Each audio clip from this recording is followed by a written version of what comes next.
मधुबन के बाबा, मधुबन के बाबा मुरली वाले, आपका क्या कहना, आपका क्या कहना। ओम शांति। आज 21 सितंबर 2023 के साकार मधुर महावाक्य हैं। आज मीठे मीठे पापा दादा बोले, मीठे बच्चे, जब तक आत्मा पाठ में है तब तक उसे 100% रेस्ट मिल नहीं सकती। रेस्ट मिलती है निर्वाण धाम में, वहां कोई पाठ नहीं। बाबा ने कहा, मीठे बच्चे, जब तक आत्मा पाठ में है तब तक उसे 100% रेस्ट मिल नहीं सकती। रेस्ट मिलती है निर्वाण धाम में, वहां कोई पाठ नहीं। बाबा ने आज प्रश्न पूछा कि जो बच्चे चलते चलते पढ़ाई से थक जाते हैं, उन्हें फिर कौन से संकल्प आते हैं जो विकल्प का रूप ले लेते हैं। उत्तर में बाबा कहते, पहली बात, उन्हें बाप को छोड़ देने अर्थात फारकती देने के संकल्प आते हैं। बाबा कहते, ये संकल्प आना भी विकल्प है, ऐसा संकल्प करना भी पाप है। पढ़ाई न पढ़ना माना ही थक जाना। ऐसे बच्चे अपना खाना खराब कर देते हैं। और दूसरा, अगर किसी बात के कारण कोई माता पिता से रूठ जाते हैं तो वह 21 जन्मों की बादशाही गवा देते हैं। मुरली का गीत है, आज अंधेरे में है इंसान।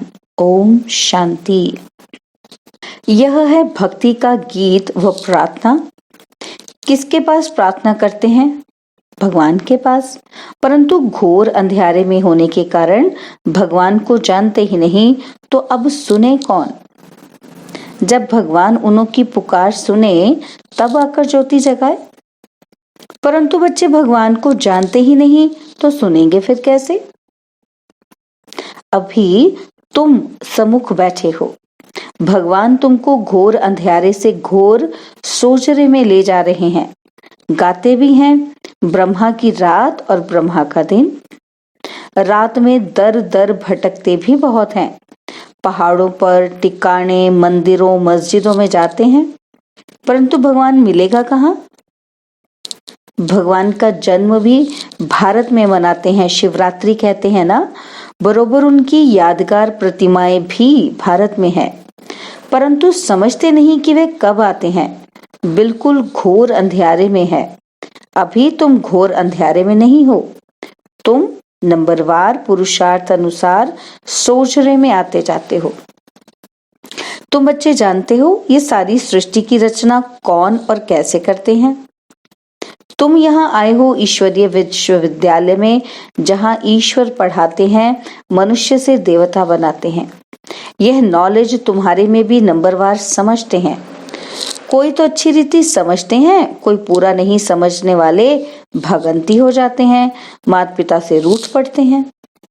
जिनके लिए गाया हुआ है, आश्चर्यवत सुनंती पठंती और भगंती, ऐसे माता पिता से रूठ पड़ते हैं, पशंती कथंती फिर रूठ पड़ंती। जानते हैं, माता पिता से हमको 21 जन्म के लिए स्वर्ग की बादशाही मिलती है, फिर भी भूल जाते हैं। बाबा ने समझाया है, जिसको शांति कहा जाता है वह मिलती ही है शांति धाम अथवा निर्वाण धाम में। उसको मुक्ति धाम भी कहा जाता है। अगर कोई कहे कि हम 100% रेस्ट में हैं, परंतु ये अक्षर कोई है ही नहीं। सारे दिन में कोई ना कोई कर्म जरूर चलता है। हाँ, अल्पकाल के लिए रात की नींद को रेस्ट कहते हैं, क्योंकि आत्मा कहती है कि मैं सारा दिन काम करके थक गई हूँ, अब रेस्ट लेती हूँ। अपने को डिटैच कर देते हैं। यह तो जानते हो कि बाप रहते ही हैं शांति देश में, या ऐसे समझते हो कि परमपिता परमात्मा वहां रेस्ट में रहते हैं? परमात्मा रेस्ट में तब रहते हैं जब उनका पाठ नहीं है। मुक्ति धाम में कोई काम नहीं करते हैं। ये बड़ी समझने की बातें हैं। अभी तुम्हारी बुद्धि का ताला खुलता जाता है। बाप कहते हैं, तुमको पता है मैं रेस्ट में कब रहता हूँ? जबकि तुम बच्चे स्वर्ग में सुख में रहते हो। वहां तुमको सुख शांति है, उसको रेस्ट नहीं कहा जाएगा। रेस्ट में तब कहें जब तुम्हारा कोई पार्ट नहीं है। तुम जब स्वर्ग में हो तो मुझे कोई मेहनत नहीं करनी पड़ती और मैं वहां घर में शांति में रहता हूँ। शांति का दूसरा अक्षर वहां रेस्ट कहेंगे। यहाँ तो रेस्ट में रह ही नहीं सकते हैं। आत्मा कहती है मैं रेस्ट में तब हूँ जबकि रात को नींद करती हूँ। उस समय रेस्ट में हूँ या शांत में हूँ, बात एक ही है। रात को अशरीरी बन जाते हैं, शांत हो जाते हैं और फिर उठते हैं तो कर्म में आते हैं, फिर भी अनरेस्ट है। कर्म करते अनरेस्ट भासती है। सतयुग में अनरेस्ट का सवाल नहीं, अनरेस्ट करती है माया। वहां ऐसे नहीं कहेंगे कि हम रेस्ट में रहते हैं, कामकाज सब करते हैं परंतु अशांत नहीं रहते हैं। बाकी रेस्ट अक्षर है ही नहीं। समझो कोई कहते हैं कि हम शिमला जाते हैं रेस्ट के लिए, परंतु रेस्ट का अर्थ नहीं। सच्ची रेस्ट तब है जब हम निर्वाण धाम में रहते हैं, वहां चुप रहते हैं। बाकी रेस्ट कोई को नहीं है। कोई कहे कि हमको 100% रेस्ट है तो ये रॉन्ग है, इसको अज्ञान कहा जाए। हाँ, यह जरूर कहा जाएगा कि पढ़ाई नहीं पढ़ना चाहते तो रेस्ट लेते हैं। ना पढ़ना रेस्ट लेना, यह तो फिर थकना हो गया। अपना ही खाना खराब करते हैं। समझाया जाता है, हे रात के राही, स्वर्ग की राह पर चलते चलते थक मत जाना, रूठ नहीं जाना। माता पिता को फारकती देने का तो संकल्प भी नहीं उठना चाहिए। यह संकल्प उठाया तो उसको विकल्प कहा जाता है। ऐसे माता पिता जिससे स्वर्ग की राजाई मिलती है, उसके लिए संकल्प भी क्यों उठाएं? लिखते हैं कभी कभी संकल्प आता है छोड़ दें, कुछ समझ में ही नहीं आता। अरे समझने का तो टाइम है ना। समझना अर्थात पढ़ना। तुम जानते हो हम पढ़ रहे हैं। परमपिता परमात्मा जो ज्ञान सागर है, ऊंचते ऊंच है, उनको कोई भी जानते नहीं। भल ब्रह्मा विष्णु शंकर अथवा लक्ष्मी नारायण को जानते हैं, परंतु भारतवासियों को ये पता ही नहीं कि लक्ष्मी नारायण ने राज्य कब लिया और किसने दिया। माया ने बिल्कुल ही घोर अंधियारे में डाल दिया है। बाप आकर समझाते हैं, रचता बाप मनुष्य सृष्टि की रचना कैसे करते हैं यह तो कोई भी नहीं जानते। बाप ही बैठ समझाते हैं। प्रजापिता ब्रह्मा को क्रिएटर नहीं कहेंगे। भल प्रजापिता कहा जाता है परंतु वह रचता नहीं। मनुष्य कहते हैं हमको अल्लाह ने पैदा किया। निराकार फादर को ही रचता कहेंगे। रचता बाप को जरूर मनुष्य ही जानेंगे, जानवर तो नहीं जानेंगे। जानवर तो मुख से नहीं कहेगा कि हमको परमात्मा ने रचा है। मनुष्य कहेंगे कि हमको भगवान ने रचा है। तो बाप बैठ समझाते हैं, तुम देखो ये रचना कैसे रची। पहले पहले रचना होती है मुख वंशावली की। बच्चे को बड़ा होकर फिर बाप बनना है। यह बेहद का बाप कहते हैं, देखो मैं भी कैसे रचना रचता हूँ। इनमें प्रवेश कर इनके मुख द्वारा कहता हूँ कि हे आत्मा तुम मेरी हो और मैं तुम्हारा बाप हूँ। फिर इनके द्वारा तुम बच्चों को रचता हूँ। तुम हो मुख वंशावली। अज्ञान काल में भी कहते हैं ना, जैसे हैं तैसे हैं मेरे हैं। बाप भी कहते हैं कि तुम ब्रह्मा के बच्चे बन जाते हो तो अभी तुम हो मुख वंशावली, फिर तुम कुख वंशावली भी बनेंगे। बाप कहते हैं तुम मेरे हो, फिर तुम दैवी घराने में जाएंगे। बाप यह ईश्वरीय रचना कैसे रचते हैं ये कोई भी समझ नहीं सकते। बाप समझाते हैं और यह भी कहते हैं, ब्रह्मा भी कहते हैं और मैं भी मुख वंशावली बनता हूँ। बाप के साथ माँ जरूर चाहिए। तुम कहते हो कि हम प्रजापिता ब्रह्मा के मुख वंशावली हैं। शिव बाबा ने हमको अपना बनाया है, उनको शरीर तो चाहिए ना। शिव बाबा को तो शरीर नहीं है, शरीर का लोन लेते हैं और फिर कहते हैं तुम मेरे हो। इसको कहा जाता है मुख वंशावली। शिव बाबा इस मुख से इस स्त्री द्वारा कहते हैं कि तुम मेरे बच्चे हो। बाप ही समझाते हैं और कोई शास्त्रों में ये बातें हैं ही नहीं। तुम अभी सुनते हो, फिर प्राय लोप हो जाएगा। इस समय है घोर अंधियारा। बाप आकर रोशनी करते हैं, तब तो ब्रह्मा की रात, ब्रह्मा का दिन गाया हुआ है। कुछ तो है ना? गाया हुआ है, झूठ तो झूठ, सच की रत्ती नहीं। परंतु बाप कहते हैं कुछ ना कुछ रहता है, प्रलय नहीं हो जाती। थोड़े रहेंगे फिर झाड़ वृद्धि को पाता है। मनुष्य ने फिर महाप्रलय दिखाई है, परंतु महाप्रलय कभी होते नहीं। ऐसे नहीं होता जो सागर में बच्चा पीपल के पत्ते पर आए। ये सब गपोड़े हैं। बाप ने समझाया है कि तुम जब गर्भ महल से आते हो तो वहां आनंद में रहते हो। वहां दुख पाप कर्म होता ही नहीं। वह है ही पुण्य आत्माओं की दुनिया और यह है पाप की दुनिया। यहाँ सब कुछ त्याग कर तुम सदा पुण्य आत्मा बनते हो। तुम इतना पुण्य करते हो जो आधा कल्प तुमको कोई पाप आत्मा नहीं कहेंगे। तुम अविनाशी पुण्य आत्मा बन जाते हो, यहाँ फिर आधा कल्प पाप आत्मा कहेंगे। घड़ी घड़ी दान पुण्य करते रहते हैं। भारत को कंप्लीट धर्मात्मा कहा जाता है। भारत में दान पुण्य करते हैं। तुम जानते हो यह दुनिया हम छोड़ने वाले हैं, फिर आना नहीं है।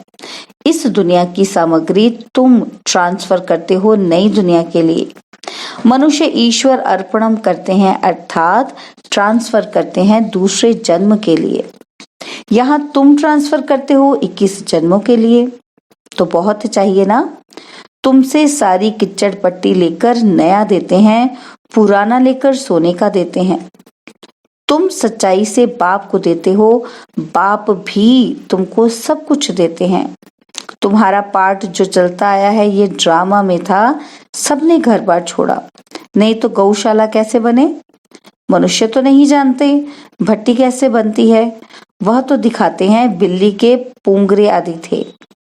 ये सब ज्ञान तुम बच्चों को अभी है, फिर वहां ये ज्ञान नहीं रहेगा। हम ऐसे 21 जन्म राज्य करेंगे, फिर गिरेंगे, वहां ये ज्ञान नहीं रहता। त्रिकालदर्शी पने का पार्ट तुम्हारे में अभी रहता है। मुख्य हीरो हीरोइन का पार्ट तुम्हारा ही है और कोई का पार्ट नहीं। असुर से देवता, फिर देवता से असुर, तुम भारतवासी ही बनते हो। बाकी तो है बीच के बाई प्लांट्स। नाटक में बीच में फिर हंसी कुड़ी का खेल भी करते हैं ना। आधा कल्प बाद देवी देवता धर्म प्राय लोप हो जाता है। तुम्हारी बुद्धि में ये सारा चक्र फिरता रहता है। तब तो तुम समझते हो ना, परमपिता परमात्मा भी परमात्मा है, परम धाम में रहने वाला। बाप कहते हैं मेरे में सारा ज्ञान है। मैं मनुष्य सृष्टि का बीज रूप चैतन्य हूँ। वह तो जड़ बीज होते हैं, शिव तो चैतन्य है, उनकी प्रतिमा पूजी जाती है। आजकल गवर्नमेंट झाड़ों के सैपलिंग लगाती है। यह है चैतन्य बीज, मनुष्य सृष्टि रूपी झाड़ का बीज कहते हैं। मुझे सारे झाड़ की नॉलेज है। तो जब कोई कहते हैं कि 100% रेस्ट में है, तो समझना चाहिए कि 100% रेस्ट तो कभी मिलती ही नहीं। हाँ, ऐसे कहेंगे कि स्वर्ग में 100% पवित्रता, सुख, शांति रहती है। नाम ही है स्वर्ग। बाप को कहते हैं सत श्री अकाल, सच बोलने वाला। उनको कोई काल नहीं खाता, उनको कहा जाता है कालों का काल। बाप कहते हैं ये छीछी दुनिया है, इस भंबोर को आग जरूर लगनी है। तुम बच्चे जानते हो ये महाभारत लड़ाई महाकल्याणकारी है। मनुष्य यज्ञ करते हैं कि शांति हो जाए, गोया समझते हैं स्वर्ग के गेट्स ना खुले। तुम तो ताली बजाते हो, भंभोर को आग लगे तो हम नई दुनिया बैकुंठ में जाएं। यह विनाश ज्वाला इस रुद्र ज्ञान यज्ञ से ही प्रज्वलित हुई है। जो बाप के बनेंगे वही स्वर्ग के मालिक बनेंगे। बाकी सबको हिसाब किताब चुकतू कर वापस जाना है। तुम जानते हो अब वापस मुक्ति धाम में जाकर फिर अपना पार्ट रिपीट करना है। सत्युग में ये इतने सब देवी देवता कहाँ से आए? मनुष्य से देवता किए करत न लाकी वार। तुमको कौड़ी से हीरे जैसा, पतित से पावन बनाते हैं। जितना जो नॉलेज धारण करेंगे उतना पद पाएंगे। राजधानी स्थापन हो रही है। तुम जानते हो हम अपने लिए स्वर्ग की स्थापना कर रहे हैं श्रीमत पर। अगर श्रीमत से कोई रूठकर अपनी मत पर चले तो ये रावण मत हो जाएगी, इसलिए कदम कदम पर तुम श्रीमत लेते रहो। बाप जीते जी तुमको ट्रस्टी बनाते हैं। अच्छा, मीठे मीठे सिकिलदे बच्चों प्रति माता पिता बाप दादा का याद प्यार और गुड मॉर्निंग। रूहानी बाप की रूहानी बच्चों को नमस्ते। हम रूहानी बच्चों की रूहानी बाप दादाजी को दिलवा जान सिकवा प्रेम से नमस्ते। ओम शांति। प्यारे बाबा, मीठे बाबा, मेरे बाबा, शुक्रिया बाबा, शुक्रिया बाबा, शुक्रिया। धारणा के लिए मुख्य सार है। पहला पॉइंट है कंप्लीट दानी बनना है। सच्चाई से सब बाप को अर्पण कर नई दुनिया के लिए ट्रांसफर कर देना है। और सेकंड पॉइंट है जीते जी ट्रस्टी बनना है। कदम कदम पर बाप से श्रीमत लेनी है। कभी भी श्रीमत से रूठ मनमत पर नहीं चलना है। बाबा ने आज वरदान दिया कंबाइंड रूपधारी बन, सेवा में खुदाई जादू का अनुभव करने वाले खुदाई खिदमतगार भव। कंबाइंड रूपधारी बन, सेवा में खुदाई जादू का अनुभव करने वाले खुदाई खिदमतगार भव। स्वयं को सिर्फ सेवाधारी नहीं लेकिन ईश्वरीय सेवाधारी समझकर सेवा करो। इस स्मृति से याद और सेवा स्वतः कंबाइंड हो जाएगी।